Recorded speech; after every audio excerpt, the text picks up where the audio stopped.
యాదాద్రి భువనగిరి జిల్లా రాజాపేట మండలం రఘునాథపురంలో సైకో నాగరాజు వీరంగం సృష్టించాడు. రాత్రిపూట ముగ్గురిపై విచక్షణ రహితంగా దాడికి పాల్పడ్డాడు. వారిలో ఒకరు ఆసుపత్రిలో చికిత్స పొందుతూ మృతి చెందారు. జీవిత ఖైదీగా శిక్ష అనుభవించి 4 నెలల క్రితం వచ్చిన నాగరాజు సైకోలా ప్రవర్తిస్తున్నాడు. ఈ విషయంపై పోలీసులకు ఫిర్యాదు చేసినా పట్టించుకోవడం లేదని స్థానికులు ఆగ్రహం వ్యక్తం చేస్తున్నారు. నాగరాజును వెంటనే అరెస్ట్ చేసి తమను రక్షించాలని గ్రామస్తులు కోరుతున్నారు.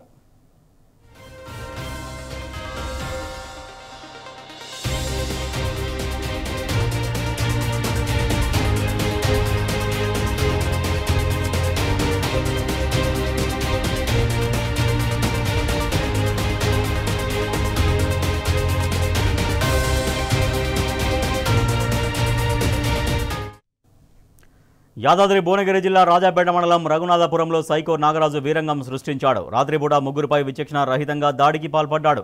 వారిలో ఒకరు ఆసుపత్రిలో చికిత్స పొందుతూ మృతి చెందారు. జీవిత ఖైదీగా శిక్ష అనుభవించి 4 నెలల క్రితం వచ్చిన నాగరాజు సైకోలా ప్రవర్తిస్తున్నాడు. ఈ విషయంపై పోలీసులకు ఫిర్యాదు చేసినా పట్టించుకోవడం లేదని స్థానికులు ఆగ్రహం వ్యక్తం చేస్తున్నారు. నాగరాజును వెంటనే అరెస్ట్ చేసి తమను రక్షించాలని గ్రామస్తులు కోరుతున్నారు.